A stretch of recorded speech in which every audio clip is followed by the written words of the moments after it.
Back to the rock show on ShuSound. We're here on the Kerrang Tour with Fearless Vampire Killers. How you doing, guys? Yeah, good, pretty awesome. Good. And how are you finding Sheffield?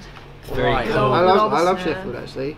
As a place. Sheffield is my favourite place. Actually, yeah, we always end up having a good night in Sheffield. Last time I was here, where did we go? Was it Corporation? No, Corp. Corporation. Oh, No, the club we went to afterwards. It was Corp. We played Corp and then we went to Corp. Corporation is quite the legendary club in Sheffield. Oh man, I think I got. Yeah. It was. No, the first time we played. Oh, the first time. Was it Pulp? Oh, Where was the wrestling thing? Oh yeah. We had some weird. He had place. inflatable Something. wrestling with. It's like inflatable WWE. Yeah. It was like a Superman costume and a Batman costume, and I was Batman. Obviously And then last time was Corp and it was my birthday, as it turned, so we just got free drinks all night. Yeah. Nicely done. So you're on your 9th show of the 11-day run around the UK with Black Veil Brides, Tonight Alive and Geared Us as well. So how's it been so far? So what? This is actually the enemy tour. Do you think this is the Kerrang Tour? Oh, I'm joking. God, that was such a hilarious joke here. God. No. Anyway, yeah, it's been brilliant. It's been blooming marvellous. To be honest. Did you get on with the rest of the band? Yeah, brilliantly actually. Yeah, everyone's actually really nice. Had some party in the dressing rooms. Going down last some night. jam and some What is it? We did the Harlem Shuffle yesterday. Harlem Shuffle? What's the Harlem Shuffle? It's like a new YouTube sensation. Dress up I like think an I idiot. might have encountered that. Basically, you just dress up and act like a fool. Yeah. So what shows kind of stood out the most to you guys so far? Sheffield. Thank you. Already. Nicely done. Dude, no. Yeah, but he's sucking up. He's trying to No, Glasgow was really good. Yeah. And Southampton was really cool. Yeah. And all the rest were rubbish. Yeah. All should be ashamed of each Sheffield other. will pull out all the stops Yeah, tonight. they'll blow everyone else out of the water. What's the most rock and roll thing that's happened on this tour? We went to see Wreck-It Ralph. Wreck-It Ralph. That was pretty rock and roll. It was intense. I mean, it had lots of kind of emotion, emotion in it. We're all very emotional, and I was wearing some pretty cool glasses. 3D guys, a 3D version, obviously. Everyone was wearing them. But okay. He was so rock and roll that he went to a 3D film and didn't wear 3D glasses. Yeah. That's how rock and roll. And was. That is pretty rock and roll. What I did, because you know how it goes all blurry when it's 3D. Yeah. I just got drunk, so it kind of went, aligned itself again, and it looked great. Man, that's the future.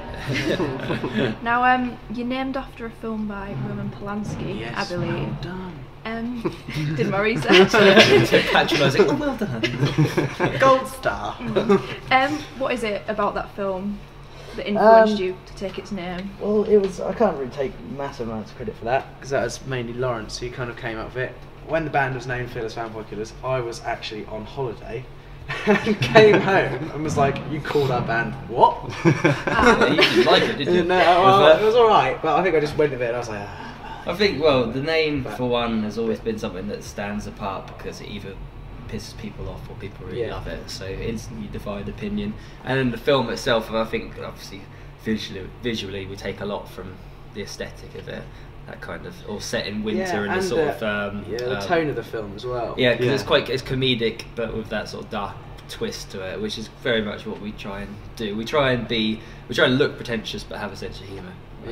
I think that's what's lost on a lot of bands. Kind of those sort of theatrical rock bands these days. They feel they have to take it a bit too seriously. Being in a band is fun. Yeah. You know what I mean? Anything, our problem is we don't take ourselves seriously enough. We turn everything into a joke, basically. So we're like, no, not novelty. Loads of kids as well have been turning up to the show so far, like kind of matching outfits as well. Yeah. No, it's cool. That's mainly the guitarist Shane. He does, because he's got this proper steampunk goggles and stuff. So he's got always see like 5 of him every show and get confused as to which one he is. Maybe we'll accidentally bring one on stage this one night. Yeah. Just be like, Shane, what are you doing? Solo now. We're like, So those goggles, are those 3D goggles? Did he wear them to Wreck-It Ralph? I think he should upgrade them though. That would be much better. Yeah, for the new millennium. So in terms of message, like lyrical message, aside from the comedic side, what would you say you're hoping to convey?